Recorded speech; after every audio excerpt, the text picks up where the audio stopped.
बहुत ही अरसे बाद शायद एक ऐसा ड्रामा आया है इंडस्ट्री के अंदर के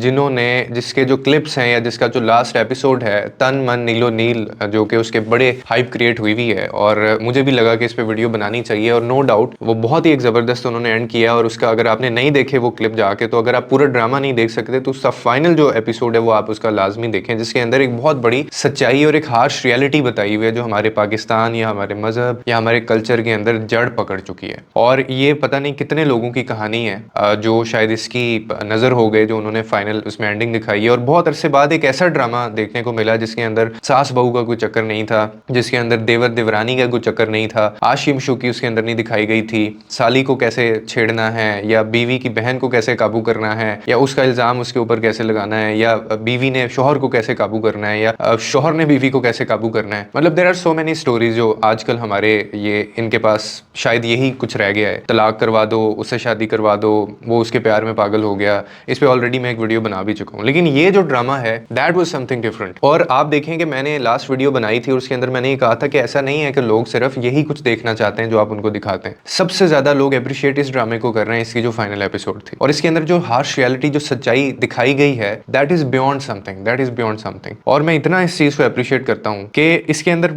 थोड़ा सा अगर मैं उसका जिक्र करूँ कि बेसिकली बताया ये गया है मेरी तरफ से तो 10/10 है, मतलब 10 में से 10 नंबर है इस ड्रामे को, क्योंकि इसके अंदर जो उन्होंने एक सबक दिया है, जो लेसन दिया है, शायद वो मैं आपके सामने ना बात कर सकता, हम सोसाइटी में जाके इस तरह की बात नहीं कर सकते। लेकिन hats off to the producer जिन्होंने भी इसको वो किया, प्रोडक्शन टीम, और जिनके ऊपर फरमाया, उन लोगों के लिए भी बड़ी अप्रिसिएशन है कि इसके अंदर सिंपली होता ही है कि एक दो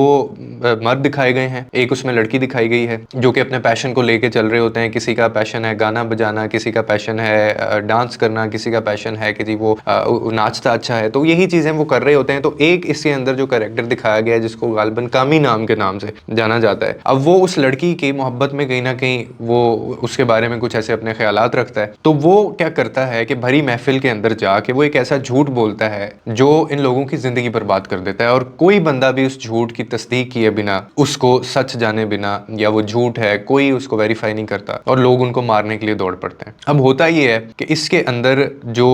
वो शख्स है वो आता है महफिल के अंदर और वो आके उनको कहता है कि ये उसमें एक सीन दिखाया गया जिसके अंदर वो डांस कर रहे हैं, शायद नाच रहे हैं, और वो ये कहता है, जो कि पुराना है, कुछ सिखों का घर होता है एंशिएंट टाइम का, तो वो कहता है कि जी हमारी मुकद्दस जगह है, उसके ऊपर ये नाच गाना कर रहे हैं, तुम लोगों को शर्म नहीं आती, तुम लोगों को हया नहीं है, तुम लोगों की गैरत नहीं जागती है, और तुम लोग किस तरह उनको देख रहे हो, ये मस्जिद के अंदर ये लोग डांस कर रहे हैं। और इस तरह की वो बातें करके उनको मोटिवेट करता है कि ये भड़कें और ये इस तरह की बातें करें या वो हाथों में हथियार उठाएं और वो इन लोगों को मारें। तो ये सारी चीज़ें होती हैं, वो ये डायलॉग्स वहाँ पे बोलता है। और एज यूजुअल हमारी सोसाइटी में जो होता है, मतलब in the past there are so many incidents, बहुत सारी चीज़ें हैं, मैं उन केसेस के, उन इंसिडेंट्स के नाम नहीं लेना चाहता हूँ जो ब्लास्फेमी के नाम पे हुए हैं। और रियल टाइम वो एक मतलब फैक्ट्स भी हैं और वो रियल टाइम चीज़ें हुई हैं, कोई फिक्शन नहीं है। क्योंकि इस नाम इसलिए नहीं लेना चाहता हूँ कि बड़ा सेंसिटिव इशू है, ऑल्दो मैंने इस पर वीडियोज़ बनाई हुई हैं। तो वो क्या करता है, ये सारी चीज़ें करता है और उसके बाद वो वहाँ पे जो लोग मौजूद होते हैं वो कहीं ना कहीं उनके ज़मीर को वो झंझोड़ता है और वो कोई बंदा उनमें से एक भी ऐसा नहीं होता जो इस चीज़ को वेरीफाई करता है और वो उसके ऊपर यकीन कर लेते हैं। और क्योंकि आपको भी अगर कोई आके कहे कि मस्जिद के अंदर कोई बंदा डांस कर रहा है, गाना बजा रहा है, तो आपका भी खून खोलेगा और आप समझेंगे कि ये तो गुस्ताखी है। और वो बंदा भी लोगों के जहनों में ये चीज़ डाल देता है कि ये गुस्ताखी कर रहे हैं, मैंने तो एक गुस्ताख को एक्सपोज कर दिया है, तो ये हमारी ड्यूटी है कि हम इनको मारें, इनको मज़ा चिखाएं। और वो सारे लोग जो हैं, जिसके हाथ में जो आता है, किसी के हाथ में पिस्टल आता है, किसी के हाथ में डंडा आता है, किसी के हाथ में हथौड़ी, हथियार, कुल्हाड़ी, जो कुछ भी जिसके हाथ लगता है वो लोग उठाते हैं और वो उनके पीछे भाग पड़ते हैं उनको मारने के लिए। और उन लोगों को भी ये अंदाजा हो जाता है तब तक कि अब हम नहीं बचेंगे। और आप उस बेबसी का अंदाजा करें कि वो जो सीन था, सही रोंगटे खड़े करने वाला सीन था, कि जो असली पता नहीं कितने लोगों की कहानी थी, कि ये एक ऐसा पॉइंट होता है कि जहां पे आप ना अगले बंदे को मुतमईन कर सकते हैं, ना आप अपना सच बता सकते हैं, ना आप क्लियर कर सकते हैं, ना आप कोई जस्टिफिकेशन दे सकते हैं। आप इमेजिन करें एक ऐसी सिचुएशन में आप आ जाएं कि एक बंदे के सिर्फ एक शरारत की वजह से या उसके दिमाग के फतूर की वजह से या उसके एक पर्सनल ग्रज की वजह से या सिर्फ बदले की आड़ में रिवेंज या रेज लेके एक बंदा आपके साथ इस तरह की कोई हरकत कर दे और लोग उसमें पूरा का पूरा ग्रुप इकट्ठा हो जाए और वो आपको मारने, काटने और पता नहीं क्या क्या करने के लिए दौड़ें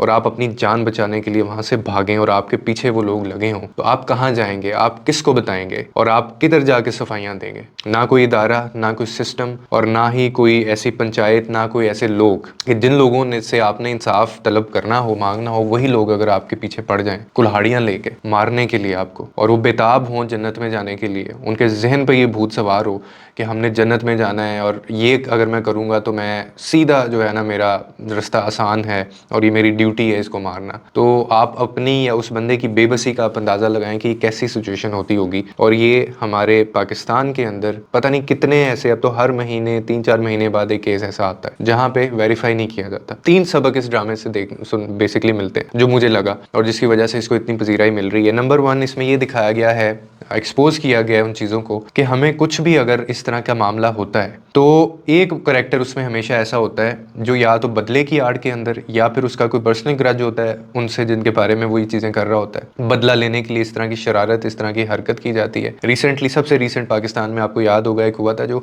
सोशल मीडिया किसी का इस्तेमाल, एक डॉक्टर था और टीचर था, सिंध के अंदर ये वाक़या हुआ था, जिसका पासवर्ड फेसबुक का लेके सोशल मीडिया का और उसके ऐसी मुआद जो है वो ऐसी पोस्ट कर दी गई थी जो कि गुस्ताखी की तरफ ले गई और कहा गया कि ये इसने की, और उस बंदे ने वीडियो तक बना दी थी आके कि मैं बेकसूर हूँ, मेरा पासवर्ड लिया गया है, मेरा कंप्रोमाइज़ हुआ है अकाउंट, मैं तो इस्तेमाल ही नहीं कर रहा हूँ अपना अकाउंट, लेकिन ये किसी ने शरारत की है और उसको ये वीडियो पैगाम भेजने के बावजूद भागना पड़ा और फिर भी उसको मार दिया गया और उसको जलाने के लिए जो है पता नहीं इन्होंने क्या कुछ नहीं किया। तो ये रिसेंट हमारे यहाँ पे पाकिस्तान में भी हुआ था। तो इसी चीज़ को बेसिकली ये मैनिफेस्ट करता है कि हमारी सोसाइटी में हमें लोगों को ये समझना पड़ेगा, हम अब इतने मैच्योर इनफ हमें हो जाना चाहिए कि अगर ऐसा कोई मामला है भी है तो कानून मौजूद है उसके लिए इदारे हैं, उसके लिए मल्टीपल सोर्स हैं जहाँ पे आप जाके अपना ये मामला रख सकते हैं और वो उसकी प्रॉपर इन्वेस्टिगेशन हो, उसका प्रॉपर चेक एंड बैलेंस हो कि ये चीज़ हुई भी है या नहीं हुई है। जैसे इसके अंदर क्या पॉइंट दिखाया गया है कि अब वो सिखों का कोई पुराना सा घर था जिसको उस बंदे ने कहा कि वो मस्जिद है जहाँ पे वो डांस कर रहे हैं, नाच गाना कर रहे हैं, जिसकी वजह से लोग तैश में आए। अब वो झूठ बोला, उसने झूठ बोला, इसमें कोई सच्चाई नहीं थी,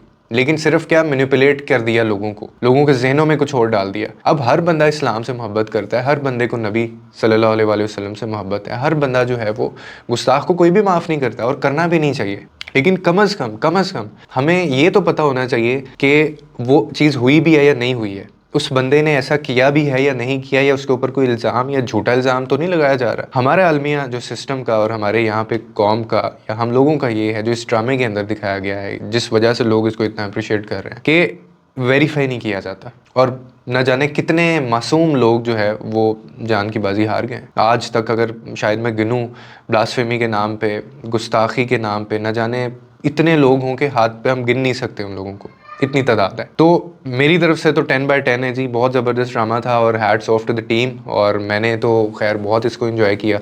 और इस तरह के आई थिंक के ड्रामाज़ ये जो वैल्यूज़ बताएं हमें, जो हमें रियलिटीज़ की तरफ लेके जाएं, हार्श रियलिटीज़ की तरफ लेके जाएं, ये ड्रामाज़ होने चाहिए। और ये बाहर आए हम इस चीज़ से कि जी लोग वो एक ही रोमांटिक सा सीन दिखा दिया या उसके अंदर घटिया सा कोई स्टोरी लाइन लेके चले और वो ख़त्म ही नहीं हो रही है। पहले कभी किसी की शादी किसी से करा दी, फिर तलाक करा दी, और इसके अलावा हमारे पास कुछ कंटेंट है ही नहीं लोगों को देने के लिए। तो दिस इज़ द प्रूफ, ये प्रूफ है कि लोग अच्छी चीज़ें भी देखना चाहते हैं और लोग ये जो सेंसिटिव इश्यूज़ हैं वो उनको देखना भी चाहते हैं और वो लोगों तक भी ये चाहते हैं कि ये सारी चीज़ें आएँ। लेकिन मसला ये है कि ये कंटेंट क्रिएशन हो नहीं रही है। तो ये जो टीम है इसको ये देखना चाहिए और इन चीज़ों को प्रमोट करना चाहिए। आपने देखा होगा मैं हार्डली ड्रामा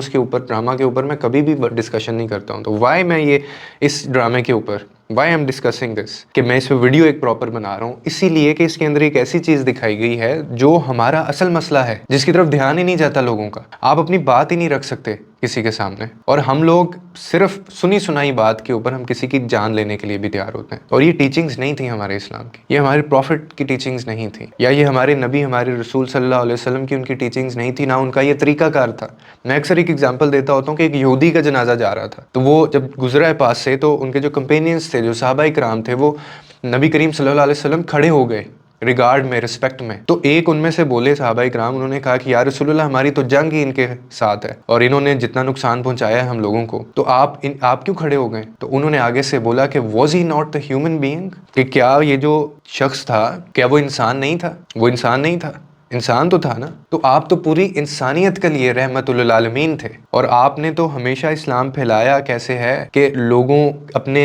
किरदार से, और आपने कहा कि हम में से बेहतर वो है, सबसे बेहतरीन वो है जिसका किरदार सबसे अच्छा है, तो हम फिर कौन से पैरामीटर्स के ऊपर पूरा उतर रहे हैं? तो ये बहुत बड़े सवाल हैं जो आज क्यों हमारी पूरी दुनिया में हमें कहा जाता है कि the best of the religion जो है, दुनिया का बेहतरीन मजहब, दुनिया के वर्स्ट एवर फॉलोअर्स के पास है, कि मतलब ऐसे लोगों के पास है, बदतरीन फॉलोअर्स के पास है दुनिया का बेहतरीन मजहब। ये क्यों इस तरह की बातें की जाती हैं? हमारी हरकतों की वजह से, हमारी सारी चीज़ों की वजह से। सो नो डाउट, इसमें कोई शक नहीं है कि इस्लाम दुनिया का सबसे बेहतरीन खूबसूरत मजहब है, लेकिन अगर हम उसको समझें तो, वरना मैं तो नहीं होता ना, मैं अब ऐसी हरकतें कर रहा हूँ तो उससे क्या होगा? जो एसोसिएशन मेरी है, मेरी वजह से मेरे बाप का नाम भी ख़राब होगा, मेरी वजह से मेरी माँ का नाम भी ख़राब होगा, मेरी वजह से मेरे भाइयों का नाम भी ख़राब होगा। अगर मैं सोसाइटी के अंदर मेरा एक अच्छा रोल नहीं है, I am not playing my part, मैं गलत चीज़ों में कंट्रीब्यूट कर रहा हूँ, तो मेरे से जुड़े जो भी लोग हैं उनकी डिफेमेशन भी हो रही है ना, उनकी भी कहीं ना कहीं वो मुझसे हिचकिचाएंगे, अवॉइड करेंगे वो, और ये अनअवॉइडेबल होती हैं ये चीज़ें, कहीं ना कहीं नाम आ जाता है सबका। तो बहुत अच्छा ड्रामा, और मेरी तरफ से खैर इस तरह के आई थिंक ड्रामाज बनने चाहिए, ताकि हमें हमारे असली जो इश्यूज़ हैं उनकी तरफ हम लोग चल जाएँ और हमें पता चले कि यार ये चीज़ें होती हैं और इससे बड़ा इम्पैक्ट आता है, इससे बड़ा इम्पैक्ट आता है। अगर ये प्रॉपर टारगेट कर लेना ऐसी मार्केट को, तो आधी से ज़्यादा मसले, बुराइयाँ वैसे ही ख़त्म हो जाएँ। लेकिन अफसोस कि हम करते नहीं हैं, और करते इसलिए नहीं है कि लोग इनको अप्रिशिएट नहीं करते, लोगों को वही नंग धड़ंग चाहिए बस। उम्मीद करता हूँ आपको इस वीडियो से कोई ना कोई अंडरस्टैंडिंग मिली होगी। लोगों के लिए आसानियाँ पैदा करें, रब आपके लिए आसानियाँ पैदा करेगा।